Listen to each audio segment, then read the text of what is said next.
Hello guys, good morning. Welcome to my new vlog. कैसे हो आप सभी लोग? आई होप आप सब लोग ठीक होंगे। और ये है मेरा ट्रैवल व्लॉग। आज मैं जा रही हूँ अपने मायके, मीन्स गाँव वाले अल्मोड़ा वाले मायके। तो हम लोग मॉर्निंग ही उठ के नहा धो के रेडी हो गए थे। हमने नाश्ता भी बना लिया था। फिर उसके बाद हम लोगों ने यूवी को भी तैयार किया और अब हम लोग निकल चुके हैं। हमने 2 गांव क्रॉस कर लिया है।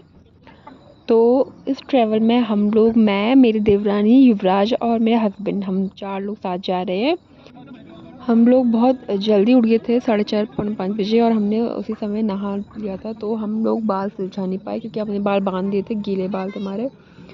और आप देख सकते हैं यूवी की मस्तियाँ कितनी बढ़ रही है। अब यूवी अपने वॉइस में आपको गुड मॉर्निंग करेंगे, तो सुनिए यूवी की वॉइस।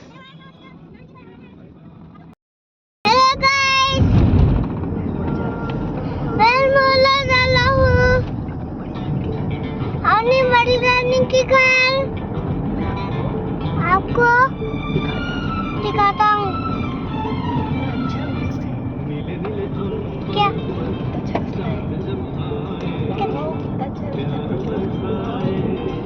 कितना अच्छा लगता है। कौन से वो छोटी गाड़ी? बेबी पापा, बेबी पापा, बिना चाबी के गाड़ी कैसे चला ले? बेटे सेंसर वाली गाड़ी है ना, इसमें चाबी नहीं लगती है।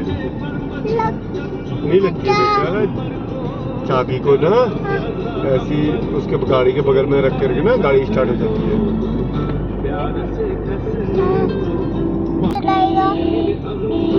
बोलो, क्या क्या कह रहे हो आप? मेरी छोटी गाड़ी कौन चलाएगा? जब हम जाएंगे तब चलाएंगे छोटी गाड़ी।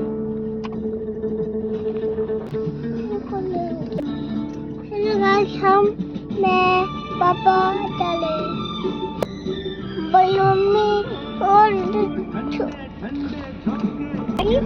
बोलो, यारो हल्की और प्यारी भी हल्की। और फिर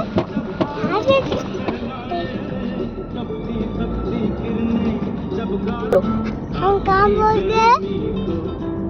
हम लोग गेट यहाँ पहुँच गए। तो देखा गाइस आपने, यूवी के क्वेश्चंस ख़त्म ही नहीं होते हैं। वो बहुत ही ज़्यादा नटखट है और बातों के तो शहंशाह है।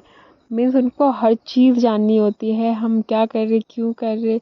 और सबसे ज़्यादा उनको टेंशन अपनी गाड़ी की होती है। वो कार लवर्स है, मतलब उनको गाड़ियाँ इतनी ज़्यादा पसंद है कि घर में उनको चाबी एक अपने पास चाहिए होती है। तो हमारे जैसे होता है कि गाड़ी की 2 चाबी है, तो एक चाबी हम उसको मोस्टली देते हैं कि वो जब बहुत ज़्यादा शैतानी करते हैं, जब बहुत ज़्यादा परेशान, गुस्सा होते हैं, रोते हैं, तो वो उससे शांत हो जाते हैं। और क्योंकि हमारे पास एक गाड़ी है स्विफ्ट, तो उस उनको टेंशन हो रही थी कि अगर बड़ी गाड़ी में हम जा रहे हैं तो वो छोटी गाड़ी कौन चलाएगा। तो आप देख सकते हैं, है तो ये बिल्कुल 2.5 साल के, लेकिन इनकी बातें और इनकी सोच पता नहीं कहाँ तक गई हुई है। काफ़ी सोच विचार करके बातें करते हैं, और इनके साथ सफ़र करने में सफ़र का पता ही नहीं चला कि कब हम वहाँ कहाँ पहुँच रहे थे और कब हम जाम में फंसे, क्योंकि हम जाम में बहुत लंबा फंसे थे। और अगर यूवी नहीं होते तो शायद हम बहुत ज़्यादा बोर हो जाते, बट यूवी के रहने से हमारे घर में कोई भी इंसान बोर नहीं हो सकते। हमारे घर के प्रिंस है ये। और यूवी को हम ही नहीं, हमारे गांव के सभी लोग, हमारे रिलेटिव सभी बहुत ज़्यादा प्यार करते हैं, क्योंकि ये है ही इतने प्यारे। क्यूट भी है, हैंडसम भी है, और बात भी इतनी अच्छी अच्छी करते हैं कि अब आपने सुन ही लिया है इनकी बातें। तो गाइस, अब हम लोग पायलट बाबा के आश्रम पहुंचने वाले हैं। और इसके बाद मैं आपको आगे दिखाऊंगी कैंची मंदिर में कितना जाम लगा है, क्योंकि आज था संडे, और संडे के दिन इधर टूरिस्ट ज़्यादा बढ़ जाते हैं। काफ़ी लोग तो यहाँ से पैदल ही माँ कैंची धाम के मंदिर गए, क्योंकि वो लोग कह रहे थे जितना हम पैदल गाड़ी का वेट करेंगे तब तक तो हम पैदल पहुँच जाएंगे, क्योंकि यहाँ से शायद 1 आधे किलोमीटर दूर शॉर्टकट बाबा जी का धाम था। और पूरा 1.5 घंटे के जाम के बाद हमको थोड़ा सा रास्ता मिला, और हम बाबा के आश्रम वाली जो मोड़ है वहाँ पर तक पहुँचे थे। अभी भी यहाँ से आगे तक जाम ही है, पता नहीं हम लोग कब पहुँचेंगे। तो हम लोग बाबा जी के धाम पहुंच चुके हैं। आप लोग दर्शन कीजिए बाबा जी की। जय नीप करोरी बाबा जी। यहाँ जाम लगने का सबसे बड़ा रीज़न है कि जो बाहर के टूरिस्ट आते हैं वो अपनी गाड़ी आड़ी तिरछी लगा देते हैं, जिससे कि बड़ी गाड़ी निकलने में बहुत प्रॉब्लम हो जाती है। छोटी गाड़ी तो हमारी निकल जाती है, लेकिन बड़ी गाड़ी को निकलने के लिए थोड़ा स्पेस चाहिए होता है। तो सरकार ने ये सब चीज़ें शॉर्ट आउट करनी चाहिए। मीन्स ट्रैफिक पुलिस को यहाँ प्रॉपर लगाना चाहिए ताकि इतना जाम ना लगे, क्योंकि कभी किसी की इमरजेंसी भी हो सकती है और भी बहुत सारी चीज़ें हैं। लोगों को ऊपर नीचे जाना या वापस एक ही दिन में आना जाना करना होता है, तो इतने जाम की वजह से लोग फंस जाते हैं। तो गाइस हम कैची धाम क्रॉस कर चुके हैं और इस पहाड़ी के पीछे वाली पहाड़ी में मेरी मदर इन लॉ का मायका है। तो वो बताते हैं कि जब हम छोटे थे तो हम इसी रास्ते से आते थे यहाँ पर गेहूँ पिसाने के लिए, और इधर शायद स्कूल भी हो। तो देख सकते हैं अभी भी जाम खुल रहा है धीरे धीरे। और अब हम पहुंच चुके हैं खैरना से आगे वाली रोड में। देखिए कितना बढ़िया 4 वे है यहाँ पर। ये हाईवे रूट मुझे सबसे अच्छा लगता है क्योंकि ये स्ट्रेट है और ना यहाँ कोई वॉमिटिंग ना किसी चीज़ का टेंशन। और व्यू भी आप देख सकते हैं कितना सुंदर है। गाड़ी के शीशे में हल्की हल्की धूल थी, इसीलिए शायद क्लियर व्यू नहीं आ पा रहा था, फ़ोन में ब्लर आ रहा था। बट जो लोग इस रास्ते में ट्रैवल करते हैं उनको पता ही होगा कि यहाँ सचमुच कितना सुंदर व्यू है इधर। तो अब हम लोग क्वारा पहुँचने वाले हैं। क्वारा अल्मोड़ा से थोड़ा सा 10 किलोमीटर पहले पड़ता है एंड देन हम अल्मोड़ा पहुँच जाएंगे। हमने पहुँच जाना था पहाड़ अपने मतलब गांव में 10 बजे, बट हम लोगों को आपको पता है कि जो ट्रैफिक की वजह से काफ़ी लेट हो गई थी।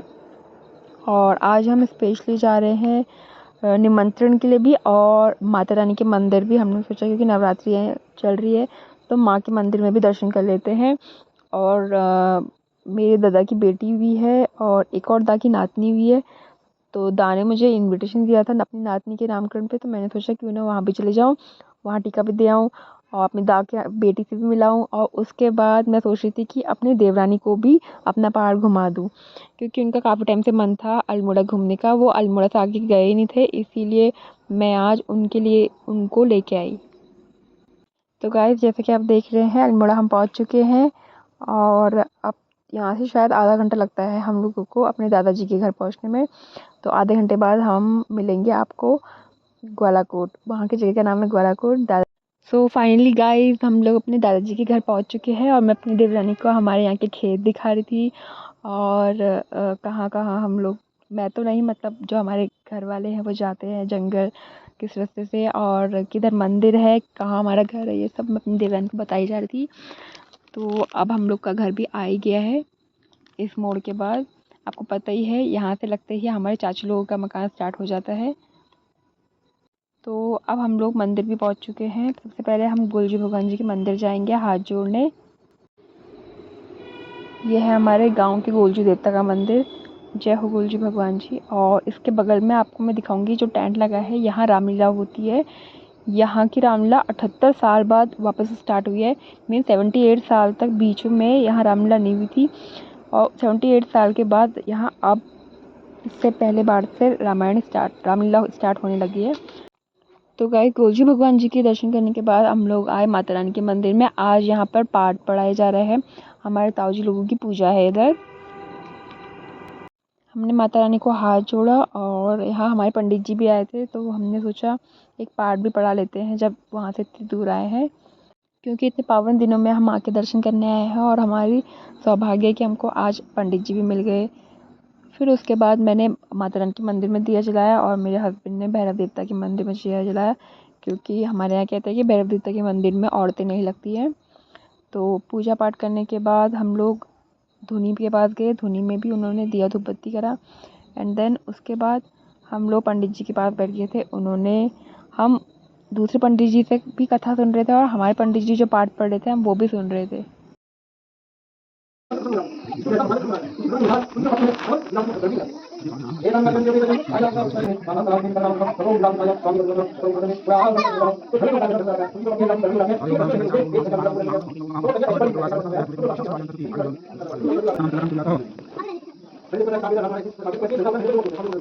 तो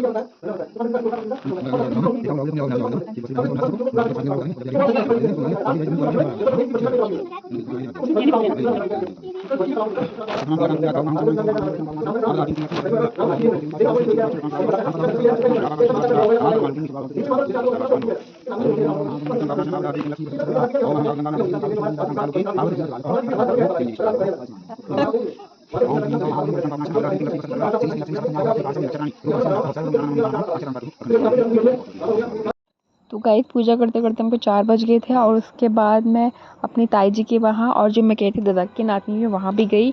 बट इतनी जल्दी हो था, हम 5 मिनट भी नहीं बैठे होंगे कहीं पे भी, और इस वजह से मैं वीडियो शूट भी नहीं कर पाई क्योंकि बहुत लेट हो गई थी।